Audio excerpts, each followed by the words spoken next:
Mafia इकट्ठा हो गया, उनके पीछे पड़ गया। मिनिस्टर है वो नंबर 1 पे है, चीफ एग्जीक्यूटिव ऑफ पाकिस्तान है, और जो चीफ ऑफ आर्मी स्टाफ है जिससे आज तक हमारे सारे सियासतदान जूते भी खाते रहे, डरते भी रहे, उनका जो पावर रैंकिंग नंबर के नहीं है कि पूरी दुनिया में कहीं इस तरह नहीं होता कि आपको एक इदारे का चीफ जिसका काम ही वो इदारा संभालना है या बॉर्डर संभालना है, वो पूरा मुल्क के मामला। मगर एमपीएम ने हमेशा की तरह अपनी रवायत बरकरार रखी, ब्लैकमेल करने वाली, 2 नंबरियां करने वाली, और जब उनको मौका मिलता है वो उस बात पे वो इस्तेमाल करके निकल जाते हैं फायदे उठा के।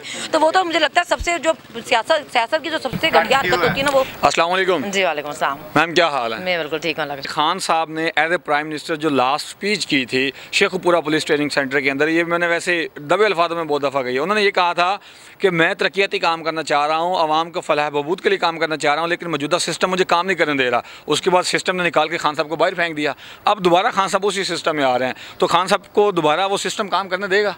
देखिए प्रॉब्लम ये है जो खान साहब को पहली दफ़ा में मेरे ख्याल से नहीं वो समझ सके इसको कि ये जो PMLN है ना, स्पेशली नून लीग वाले जो हैं, इन्होंने सिस्टम में ना पूरे अपने बंदे घुसाए हैं, क्योंकि पंजाब में कम से कम इनकी कोई 20 सालों से हुकूमत है। जैसे सिंध में पीपल्स पार्टी सालों से 19-20 सालों से कब्जा करके बैठी हुई है ना, इस तरह ये यहाँ करके बैठे हुए थे। अब खान साहब ने क्या किया, खान साहब के अपने दौर में पता नहीं मैं क्या कहूँ कि ये उनकी खामी थी कि खूबी थी, वो मेरिट बहुत करते रहे। अब ये नून लीग ना कभी मेरिट नहीं देखते, इन्होंने ना अपने सपोर्टर्स के पूरे खानदानों की भर्तियां कराई हुई हैं, तो उसमें कोई शक नहीं, वो पुलिस में हो या जजेस में हो या नीचे जूनियर वो वकील हो, जो इन्होंने सारे अपने भर्तियां कराई हुई हैं, नौकरियां लगवाई हुई हैं। और खान साहब के क्या होता था, खान साहब का कोई होता, खान साहब कहते मेरिट मतलब अगर मेरिट पे आ रहा तो कराओ। ये लोग सिफारिशें करके नौकरियां ले लेते थे, हमारे वाले थे मेरिट। तो मेरिट पे तो इस मुल्क में कुछ होता ही नहीं, सिफारिशों पे होता है। खान साहब ना उस तरह, अब ये मेरे ख्याल से खूबी है खामी है ये तो लोग जाने, मगर ये लोग अपने लोगों को नवाजते रहे हैं, उस वजह से सिस्टम में सारे इनके लोग हैं। सवाल मेरा लंबा है लेकिन आपने हाँ या ना में जवाब देना है।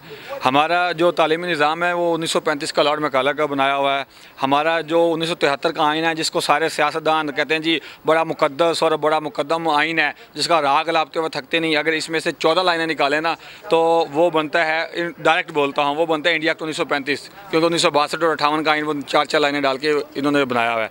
अच्छा, जो पुलिस का निज़ाम है ये 1867 का है, रेलवे का निज़ाम 1886 का है, हमारा नहरी निज़ाम भी गोरों का बनाया हुआ है, हमारा जो जुडिशल सिस्टम है वो भी गोरों का बनाया हुआ है, हमारा इकोनॉमिकल सिस्टम एडम स्मिथ का बनाया हुआ है, उसने जो नेशन वेल्थ बुक लिखी थी उसका सारा, जो पॉलिटिकल सिस्टम है वो मैकवेली की बुक थी द प्रिंस 1448 या 1648 में लिखी थी, उसके मुताबिक चल रहा है। सोशल सिस्टम हमारा रोसो का बनाया हुआ है, सिर्फ नाम है इस्लामी जमहूरिया पाकिस्तान, पूरे मुल्क का जो सिस्टम है ना वो सारा का सारा गोरों का बनाया हुआ है, कुछ कभी बना कुछ कब बना, सिर्फ नाम इस्लामी है। क्या आप जब खान साहब प्राइम मिनिस्टर बनेंगे, इसमें कोई शक नहीं है कि खान साहब जब भी इलेक्शन होंगे खान साहब प्राइम मिनिस्टर हैं, चाहे कोई चाहे चाहे कोई ना चाहे, ठीक है, चाहे मैं पसंद करूं या ना करूं, खान साहब प्राइम मिनिस्टर बनेंगे। क्या आप ट्वीट करके खान साहब को ये याद दहानी कराएंगी कि खान साहब ये कानून है जो मैंने आपको बता रही है, मैं बाकायदा आपको रेफरेंस भी दूंगा, ये गोरों के बनाया हुआ ये कानून हमने तब्दील करना है, येस और नो? देखिए अब मैं इसका येस और नो में जवाब नहीं, जैसे कि मैं आपको एग्जांपल देती हूँ। जैसे खान साहब की जब हुकूमत थी ना, उन्होंने ये चेंज करने की कोशिश की कि जो बच्चों की टेक्स्ट बुक्स होती हैं ये ऑक्सफोर्ड की बहुत महंगी पड़ती हैं, मतलब आम लोगों के लिए अफोर्ड करना बहुत मुश्किल बात है। तो जब वो गवर्नमेंट स्कूल में करवाते हैं तो वहाँ पे और कोर्स है, और जो प्राइवेट में पढ़ते हैं वहाँ पे और बुक्स हैं। तो जब आप फ्यूचर में बच्चे वही नौकरियां लेने जाते हैं तो उन बच्चों को नौकरियां मिलती नहीं, जो इंग्लिश मीडियम के पढ़े होते हैं उनको नौकरियां मिल जाती हैं। तो खान साहब ने जब ये सिस्टम चेंज करने की कोशिश की कि हर बच्चा पंजाब टेक्स्ट बुक्स पढ़ेगा, तो सारे प्राइवेट स्कूल वालों का माफिया इकट्ठा हो गया, उनके पीछे पड़ गया कि जी ये तो हमारी स्कूलों की फीसें, हम क्या जस्टिफाई करेंगे कि हम क्या अलग पढ़ाते हैं। तो ये सारे माफिया बन गए हैं। जैसे शुगर मिल वाले भी थे, उन्होंने तो अपने जहांगीर तरीन का नहीं किया ख्याल कि ये निकल जाएगा, तो जो पार्टी को कहते थे एटीएम, उन्होंने तो नहीं परवाह की, उन्होंने कहा गलत है तो जाके अपने केस माफ करवाए, सजा भुगते। तो वो क्या हुआ, वो उसका फायदा क्या हुआ, वो एक तरफ पूरा माफिया ग्रुप वो इकट्ठा हो गया। उन्होंने तो कोशिश की कि जितना टाइम उनको 3-3.5 साल का मिला वो सिस्टम चेंज करने की कोशिश की उन्होंने, मगर ये इतना सालों का, वही आप बता रहे हैं, इतने सालों का ये माफिया है, इनको काबू करने के लिए प्रॉपर एक टाइम भी चाहिए और पूरे इख्तियारात भी चाहिए ना। आप तब उनको ये ना कहे कि इकॉनमी आप संभाल लो, चोरों को हम संभालेंगे, और पीछे से कुछ और करते रहो। मैं आपको बात बताता चलूँ, जो प्राइम मिनिस्टर है वो नंबर 1 पे है, चीफ एग्जीक्यूटिव ऑफ पाकिस्तान है, और जो चीफ ऑफ आर्मी स्टाफ है जिससे आज तक हमारे सारे सियासतदान जूते भी खाते रहे, डरते भी रहे, उनका जो पावर रैंकिंग नंबर है वो 18वां नंबर है, उनसे ऊपर 17 लोग उनके बॉस हैं। ठीक है। अब वो क्यों ज़्यादा अपने अख्तियारात को एक्सरसाइज में लाते हैं? क्यों? क्योंकि वो एक तो पढ़ लिख के आते हैं और उनको सारी चीज़ों का पता होता है। हमारे जितने सियासतदान आते हैं इन्हें ना हमारे कॉन्स्टिट्यूशन का पता है, ना हमारे लॉज का पता है, ना हमारे सिस्टम का पता है। बाद में कहते हैं जी हमें कुछ पता नहीं था। आपने यकीन दहानी करानी है। मैं बिल्कुल इससे एग्री करती हूँ, बल्कि मैंने पहले भी अपने एक इंटरव्यू में कहा हुआ है कि ये जो तालीम है ना, एजुकेशन जो है वो बड़ी मतलब सख्त किस्म की ज़रूरी है। आप जब किसी को इलेक्शन लड़ने के लिए भी कहें तो आप कहें कि कम से कम मास्टर्स की डिग्री होनी चाहिए। आप किसी भी आप जो अभी जैसे मैंने सुना कि अगर पेपर जमा कराने तो बीए की भी डिग्री जरूरी नहीं है आपके पास, तो कोई भी करवा सकता है। तो जब आपका कैलिबर ही वो नहीं होगा, आपकी काबिलियत सलाहियत ही वो नहीं होगी, तो आप काम कैसे करवा सकोगे? कम से कम पढ़े लिखे लोगों को आगे लेके आए। ये इस बात पे जरूरी समझें कि तालीम जरूरी है। पढ़े लिखे लोग आगे आएंगे तो वही सही रिप्रेजेंट कर सकेंगे ना। पढ़े लिखे लोग आगे आएंगे, वही रिप्रेजेंट करेंगे। अभी खान साहब के पास टाइम भी है, वक्त भी है। पहले ये कहा गया था कि मुझे टिकट देने में मुझसे थोड़ा गलती हुई, साथ वाले लोग भी। अब खान साहब खुद सेलेक्ट करके अपनी मर्जी से इंटरव्यूज करके डिस्ट्रिक्ट वाइज दे रहे हैं, तो अब तो वो पढ़े लिखे वाला आंसर खत्म हो जाएगा। अब तो पीछे रह गया माफिया।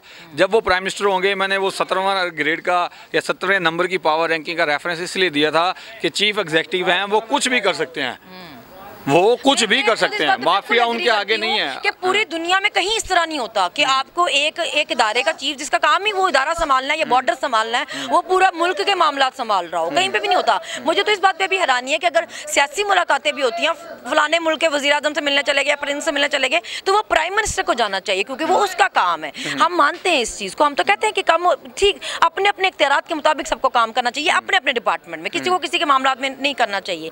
लेकिन मैं वही भी आपको साथ भी कह रही हूँ कि सिस्टम भी बहुत देर का चल रहा है ना। और जब हमारी हुकूमत थी, जैसे ब्लैकमेल करने के लिए साथ एमक्यूएम बैठी हुई थी, अब आप या तो पीपल्स पार्टी या नून लीग को, खान साहब ने भी दोनों पार्टी से खैर बनता भी ये था, दोनों पार्टी से इकट्ठा पंगा लिया हुआ था, तो उस चक्कर में जब मजबूरी थी कि एमक्यूएम को साथ रखना पड़ा। मगर एमक्यूएम ने हमेशा की तरह अपनी रवायत बरकरार रखी, ब्लैकमेल करने वाली, दो नंबरियां करने वाली, और जब उनको मौका मिलता है वो उस बात पे वो इस्तेमाल करके निकल जाते हैं फायदे उठा के। तो वो तो मुझे लगता है सबसे जो सियासत की जो सबसे घटिया हरकत होती है ना, वो एमक्यूएम वाले करते हैं, जो आए उनके साथ मिलकर बैठ गए। और फजल रहमान साहब, तो वो मुझे ऐसा लगता है उन्होंने भी ब्लैकमेल करके करने नहीं ना दिया।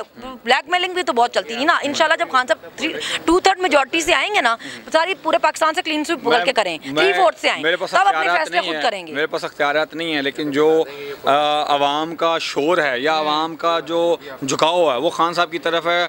2/3 से भी ज्यादा वोट पड़ेंगे। मैं रिटर्न देने को तैयार हूँ अगर इलेक्शन फ्री एंड फेयर होते हैं, तो फिर भी हो जाएगा सारा काम। तो वही ना, जब हमारे पास पूरा, हमें किसी से ब्लैकमेल होने का डर नहीं होगा कि जी आज असेंबली है जी, ये ब्लैकमेल करने आगे, वो ब्लैकमेल करने आगे, हमें पता होगा सारा इख्तियार हमारे पास ही, अब करके दिखाओ ब्लैकमेल, तो तब आप फैसले अपनी आज़ादी से अपनी मर्जी के हिसाब से कर सकेंगे ना। तो लोग बाहर निकले, वोट डालें और खान साहब को 3/4 से लेके आए, बल्कि 2/3 से भी क्या, मतलब पूरा सारा वोट डाल के लेके आए, क्लीन स्वीप करवाएं, फिर खान साहब करेंगे फैसले। नाज़रीन, सनम जी साहिबा का बिल्कुल ठीक कहना था कि खान साहब जो है वो 2/3 की बजाय भी ज़्यादा वोट लेकर आए और जितने भी पाकिस्तानी वोटर्स हैं उनको वोट डालने चाहिए।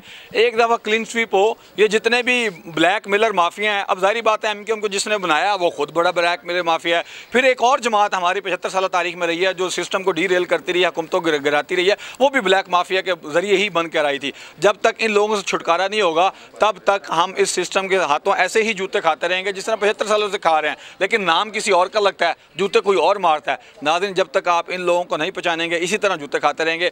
पहले तो वो जिस्म से खून चूस रहे थे, अब हड्डियों से गुदा चूस के खा रहे हैं। और ये जो है आपको शऊर हासिल करना होगा। तब तक के लिए मुझे इजाज़त दीजिए। बहुत शुक्रिया। अल्लाह हाफिज़।